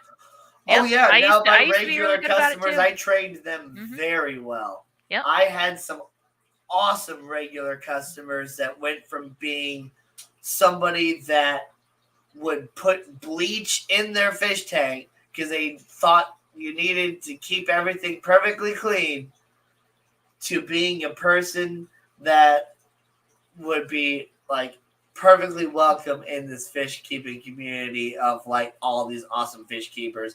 He's sitting there. He called me like a year ago or something like that. But like, dude, I bought a new house.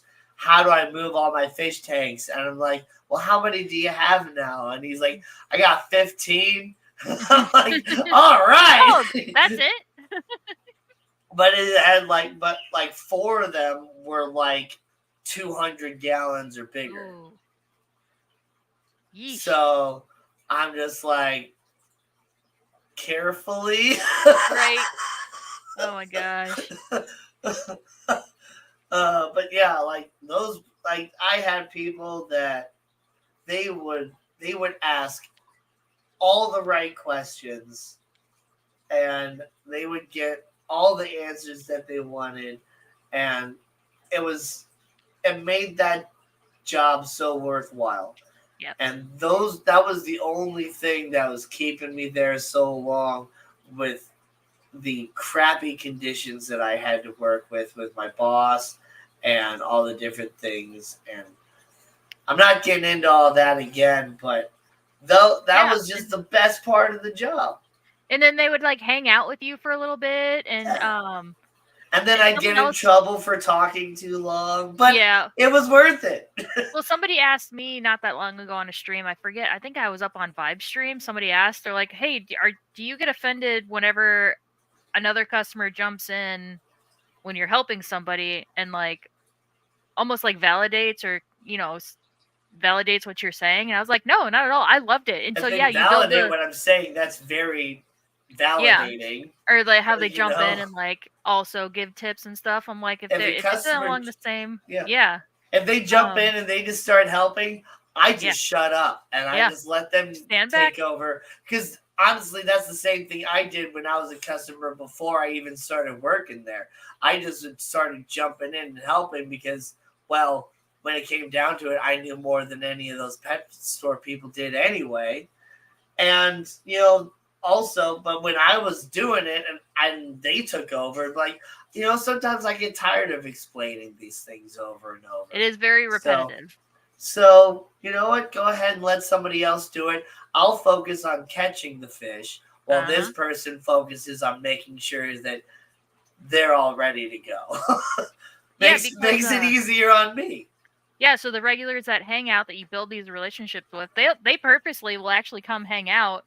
Back when I worked at our Petco, yeah, they would just hang out for a little bit, and then somebody else would come up and be like, "I want a goldfish for a 10-gallon," and I'm like, "Well, you can't really do that." And they start arguing, and that loyal customer would come up and be like, "No, you need to listen to what she's saying. She knows her stuff. She's not trying to BS you." And they're like, "Oh, okay." Like these fish do actually get really big. Like, yeah. I know there was one lady who wanted a goldfish for a 10-gallon, and I told her no, and then she's like, "Oh, well, I'll just go browse stuff."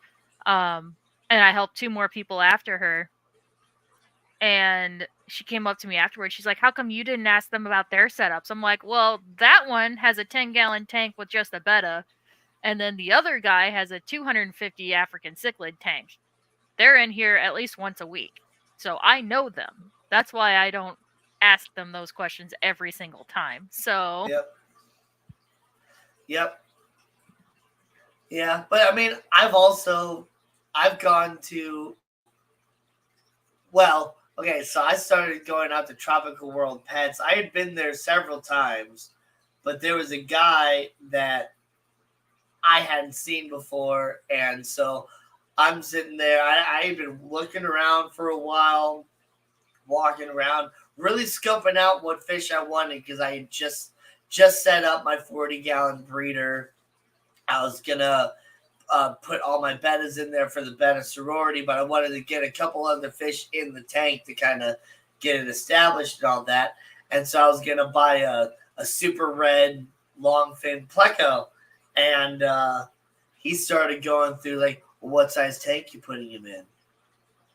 They like to eat hardwood, right? You got plenty. I'm like, oh, trust me, dude. There's so much wood in this tank. Like, I scaped it out. You want to see a picture of it? And I showed him a picture of it, and they're like, and then all of a sudden the questions started kind of going away a little bit. But like, yeah, he was on it. Like, and I don't mind. I don't mind because I know what it's like to be that guy and be like, you can't just trust everybody to know what they're doing. And yeah, and I get it. It is annoying to always have, to beat questions and stuff. But like how I just started at this store, like I don't know any of the customers. So yeah, I start to ask somebody, oh, what size tank? They're like, oh, it's a 200. I'm like, okay, well, I'm sorry. I am new to this store. I haven't met the regulars yet. I'm still learning. I'm learning. Yep. I'm feeling all you out. Like I gotta learn who you are. That's always my first question whenever I start talking to somebody about the fish and stuff. When they're looking at them, like, what size tank you got or whatever, and they're like, which one? I'm like, right. Okay, cool. Oh, okay, you're my type of person. Fair. Yeah. So it's funny though. Sometimes those people that have a couple tanks still aren't necessarily doing everything right. Right? We had that guy I think we talked about last weekend or 2 weekends ago that was trying to get a blue Acara to put in his 29-gallon tank that already had blood parrots and goldfish and whatever else in there. The gallon that had the blood parrots, and then a 29 that had like rainbows and other things like that. Yeah. And it's like, come on, man. Like, I get it.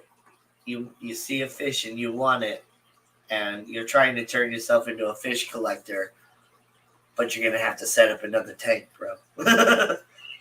Matt's here.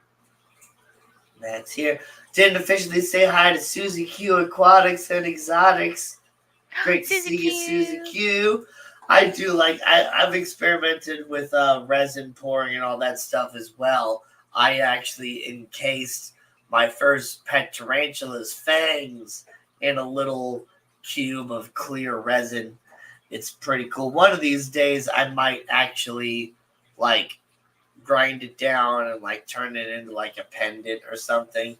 But I didn't properly vacuum seal it or anything like that, so it's not super solid resin that could be polished or anything like that.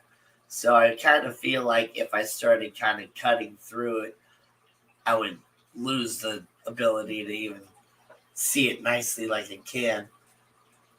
George RB3, hello. George is here. I appreciate it when the pet store people are in my business like that. They should be doing that. Exactly. It's funny though, because now that, the fish customer, I'm still not in the fish department normally. I am going to be tomorrow. Because one of my fish people called out. So I'm going to be in the fish department tomorrow, but I'm not in there enough to really learn or have the customers know me too. So they come over, they just see a new person in fish. They're like, oh, do you know anything? Can I ask you questions about tetras? Do you know stuff about tetras? I'm like, yes, I promise. I know. It's funny. Yeah. The mistrust is on both sides. Oh, right. Oh, yeah, totally, for sure. Oh, where's so-and-so? Oh, they called out, so I'm over here today. Oh, so-and-so's not going to be here until this time. Yeah. It's pretty cool. But there are some people that kind of get a little bit mad when you're asking them too many questions or whatever, I guess. But when it comes down to it, I just always say would you rather have me not know anything about what's going on with your tanks and just sell you any fish you ask for? And I'm like, well, no, I wouldn't want that to happen. And we're like, okay, well, I'm sorry I'm asking you too many questions here, but I just wanted to make sure that you're I want to make sure you're you're successful. comfortable and you're successful because I don't want you to buy a fish and then just lose it and get mad at me or get mad at whatever and I'm want to give sorry up. for caring. Yeah, exactly. Like, gosh, yeah, I got in trouble once for over talking my boss more or less about the betta fish because she was given some bad information about pairing up the females together. It's like, well, you can put the females together if you want to. It's like, it's a lot more complicated than Hmm. you can put the females together if you want to. Like, Right. you can't just put three females in a little bitty tank. They're not gonna like that's just bad. And the females have an attitude too. Sometimes you got to kind of you know uh, vet your females and figure out how they're gonna you know how their personalities are and if they're gonna play well together or not. Like, yeah, helping people to learn more is a great thing. Although me myself don't know everything, one day you'll find your customer is the I I don't know what saving your sister's. Oh, it's the doctor saving your sister's life. Yeah. Similar or yeah, whatever. I know what you mean. Yeah. Yep. But yeah, it's funny how you know avid fish keepers give big box store employees a bad rep, and then we try, and then Yep. you can't please everybody. You can't please everybody. But even sometimes people in the fish keeping community will get on to other people in the fish keeping community about caring too much or whatever. I guess Yeah. because I don't know. Like I got kind of in an argument. I'll leave the names out of it just because it's not worth it. It's not. I don't want to start any bad problems. But it was about like, can you put angelfish in a 20-gallon? And it's just like, in theory, yes, you can. Lady Diane has angelfish in a 20-gallon, you know, and she's got a ton of angelfish in a 20-gallon. But she's doing daily water changes. These are just little baby angelfish, and she is trying dearly to get rid of them. So if you guys want some really, really awesome platinum blue avatar angelfish, you got to get yourself in touch with Lady Diane. But also, like, I wouldn't tell a beginner to put angelfish in a 20-gallon. Yep. I would tell them at least a 29 because it's taller and angelfish get the size of your hand when they're full grown. So, they need height. So at least a 29-gallon. Um, but ideally, I wouldn't put angelfish in anything less than like a 55 or a 40-gallon. I'd rather do a 55 just because it's a little bit taller even. But, Hmm. they need that height because they're a taller fish. And, in general, I want people to be successful. And I also am thinking about the comfort of the animal because, yeah, a human being can live in a 10 by 10 room for their entire life if they are fed and they have like a treadmill, or no, they don't even need a treadmill. They can just run around in a circle in their little 10 by 10 room or whatever. It's possible, but are you going to actually be happy and comfortable in your 10 by 10 room? Or would you much rather have a bigger house? Would you like to go out and explore the park? Would you like to go do these things? And yeah, maybe sometimes we anthropomorphize things a little bit too much, but whatever else, an Oscar can live in a 29-gallon tank. Am I going to tell somebody to put an Oscar in a 29-gallon tank? No, definitely not. Oh my gosh, whenever I was going through all of the small animal food, there was a family that walked up to the hamsters. They're like, "Yeah, they die in really weird ways." Well, they just would not stop talking about hamsters dying. And I'm like, I swear, if But they you're ask very me, unsuccessful with hamsters. well, they weren't saying that like their hamster died. They just kept talking about, oh yeah, they die in really weird ways, blah blah blah. Oh, when this hamster dies, blah blah. Like they just kept talking about it. These like brothers and sisters. And then the Oh parents yeah. come over, and I'm like, I swear to God, if they ask me to sell them a hamster, I'm gonna say no. Like they just won't stop talking about Yep. the death of a hamster. And the thing is, I think I know who you're talking about Oh, because there was this one kid that I've talked about it before on a different live stream that just seemed strangely fascinated with death. And I well, this was was like, just today, like at my oh, store today. Yeah. oh, never mind. Well, Oh, yeah, because years ago, yeah, this kid was fascinated with death. Like, I was catching the dead fish, kind of in the middle of the day, just kind of checking through and just getting a few of the dead ones in there. And he's seeing what I'm doing. And he's like, "Are those fish dead?" And I'm like, "Yeah." And it's like, can I see them? Like, can I hold one? Can I want to? I'm like, no. no. Like, why do you want to hold it? Like, I don't know. I know there have. Maybe I'm thinking a little bit more into it. Like maybe he just he wanted the ability to kind of see a fish up close, and since Yeah. it was dead, it wasn't gonna want to get away from him, so he could like closely examine what it looks like. And I kind of get that a little bit, but even so, it's just a little creepy for some like 7-year-old kid to be asking you if they can hold the dead fish and look at it and like poke at it when it's in the bag and different stuff like that. I'm like, no. Yeah, no. So I know that there have been a lot of like and on Instagram shorts or YouTube shorts and TikTok and all that stuff, how people are realizing that hamsters hibernate. Um and so people are now paranoid that, oh, maybe my hamster that I had as a kid wasn't actually dead and I buried him alive. Like, oh my god. Oh no. Um If you were moving them around, because they don't like, well, people have a misconception of what hibernation is too. yeah.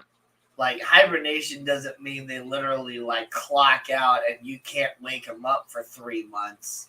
Like sometimes they even wake up in the middle of it, like to use the bathroom or whatever, you know. Like just think of yourself like when you're like sick and you get up, you go to the bathroom, and you go right back to bed, and you sleep for more hours. And that's just pretty much what they do for like a whole period of like 3 months. Yeah.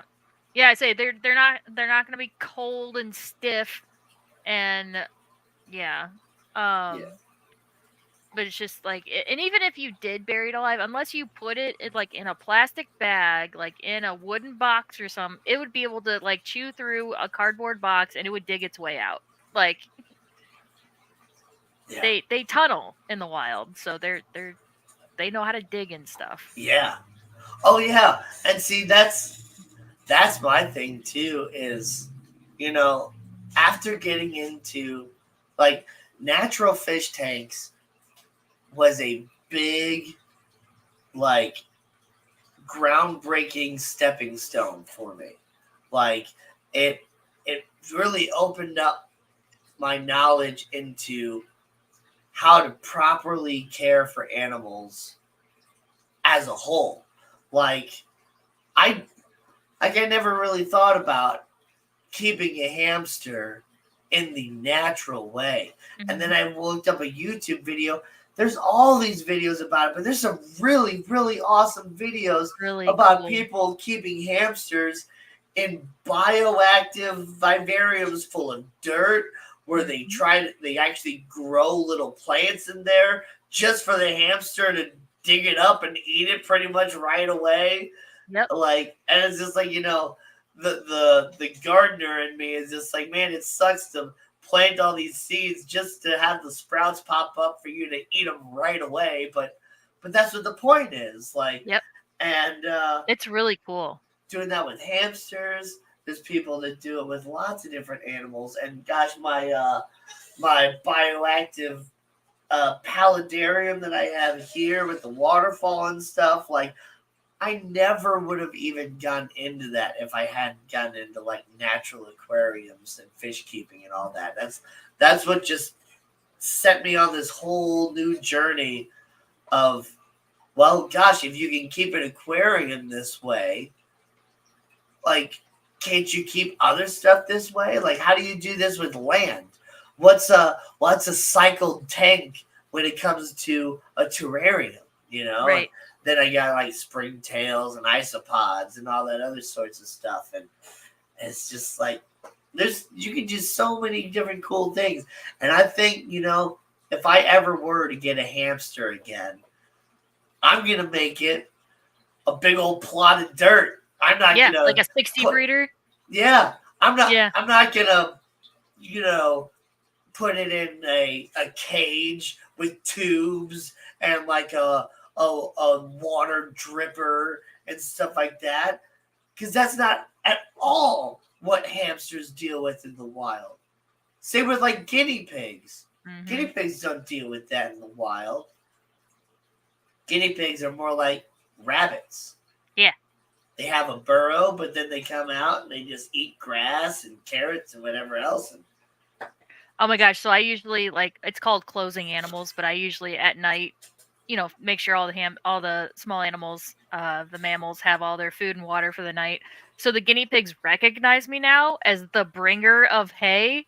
So they scream at me every time I walk by the cages. They're just like, "Wee, wee, wee, hey, yeah, hey, hey," and I'm like, that's "No, always it's the not time funny. yet." Yep, it's like it's food time. I'm like, "No, it's not time yet. Stop yelling at me." Uh,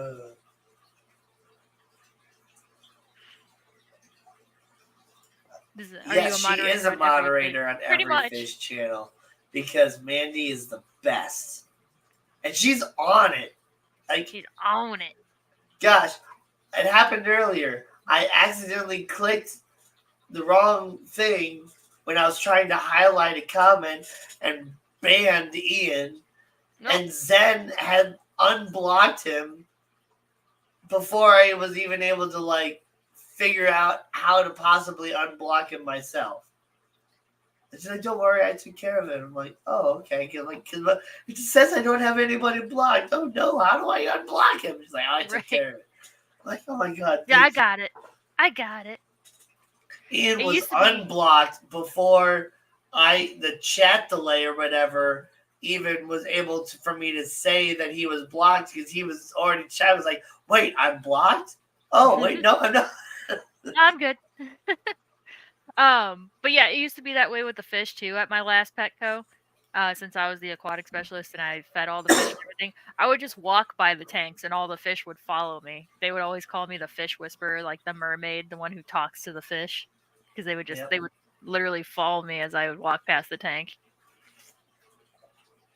I'm like, Well, now every time I walk into a pet store, I always go and have a little conversation with all the parakeets, yeah. because I figured out how to make lots of different noises using like my teeth and all Mm-hmm. different sorts of stuff like that. So yeah, I like to do that because the birds often don't get much attention in the Yeah. pet stores. So I just like kind of walk by and just stick my head right in the cage and just start talking to them, and then they're all like, "What? Somebody's talking to us?" Yeah, so we actually just got our Quaker. We got a Quaker in yesterday. Quaker parrot. He's Yay! so freaking cute. He's still pretty scared though. So Um I don't think we talked about that actually on the live stream. I think we oh, mentioned that after the live stream was over and backstage, that Gina was actually able to sell that black-headed conure. I don't remember yeah. the official name of that conure. Nande is a The Nande conure. Nande conure. They sold it to somebody, and tell the whole story about that, Okay. because it was Yeah, so so yeah. I wasn't there that day. Actually was a day off. Me and my coworker who are actually like hand taming him. Um so he was starting to get kind of some stranger danger. He was only really kind of getting attached to me, my coworker, maybe another coworker. To where if I tried to pass him off to a customer to try to get them to hold him, he was like, "No, I don't know them." Well, apparently, on a night that I was off, there was a couple that came in, a man and a woman.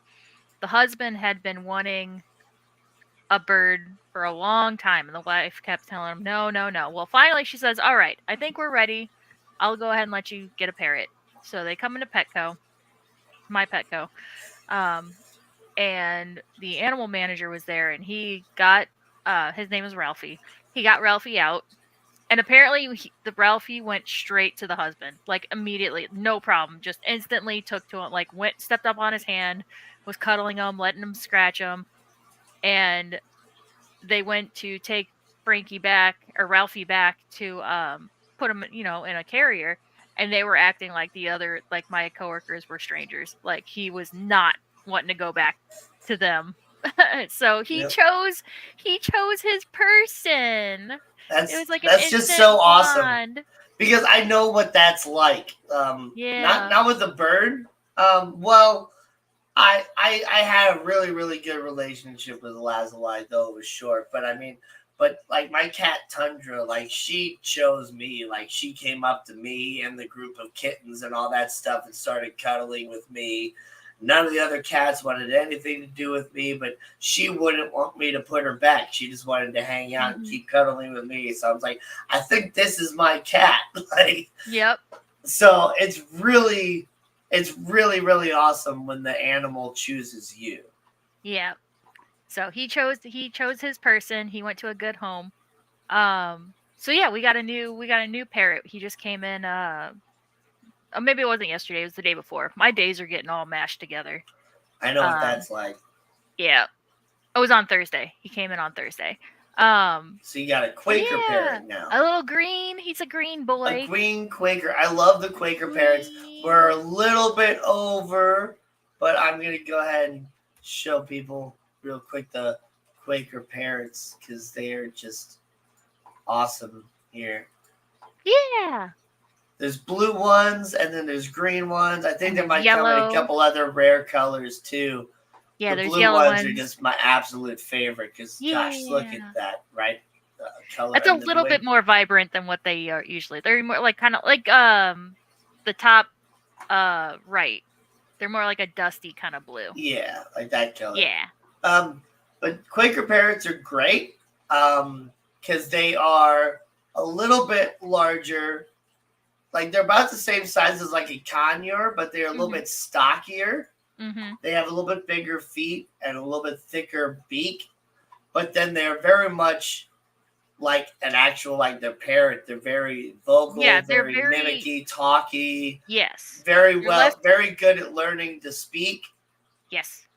And yes, they are less. They're less whistly and a little bit more chatty. Yeah. And but they're also like a really good size too. Like that's a pretty much full grown one. You can see about the size they are to a hand. So they're not like a super large bird, but they also they're not like a super teeny tiny bird. They're about the size of like your standard like robin, and stuff like that. So they're great size and great birds, and that's actually the bird that I was going to originally plan on keeping next was like a Quaker parrot, but I ended up having a customer that wanted to give me an awesome pair of cockatiels, and I'm loving these guys. So their little feathers on their head are so cute. Yeah. Yeah, so he's still very nervous. He's not taking seed from my hands yet, but I offer it on top. So on his little at Petco, they have that big branch thing that all the perches stick out of. So I stick a couple seeds on there, and that's my offering to him. Yeah, nice. He made a bubble nest right when you put him into the 10-gallon. That's a happy bettafish. That's a happy boy. I think honestly, I think a 5-gallon is a perfect size tank for a bettafish. But if you want, you put him in a 10-gallon and he's happy, that's great. Some bettas that can be a little bit too much for him. 10-gallon just means more plants. Yeah. More plants, more decorations. More wood. Filling it up in different ways. But anyway, we're like 5 minutes over now, guys. It's been fun hanging out with all you. Thank you for joining us on another awesome episode of Fish and Friends with Danny and Gina. You know, Gina was a little late today, but it's I was okay. late. I had to close. And if you guys have gotten your ornaments, please send a picture to myself or Gina or to us on Discord. It's our YouTube channel names at Gmail is what our emails are. So Gina's Reef at Gmail, no apostrophe, and then Glassbox Hero at Gmail, all one word. And send us a picture with your cool ornament, whatever, however you got creative. And I want to make a cool little collage video commercial for, Fish and Friends Christmas time, whatever. It's going to be fun. But anyway, I'll check you guys later. We'll see you next week. I'm so excited to finally celebrate my Christmas tomorrow. But everybody else, it's New Year's tomorrow, or it's New Year's today, depending on where you are in the world. So, Happy New Year. Happy We New will Year. see you for in Fish and Friends 2024. And we'll finish up our last winter, and then it's on to season 3. Mm-hmm. Yep. Okay. Bye. Bye. So long, and thanks for the fish.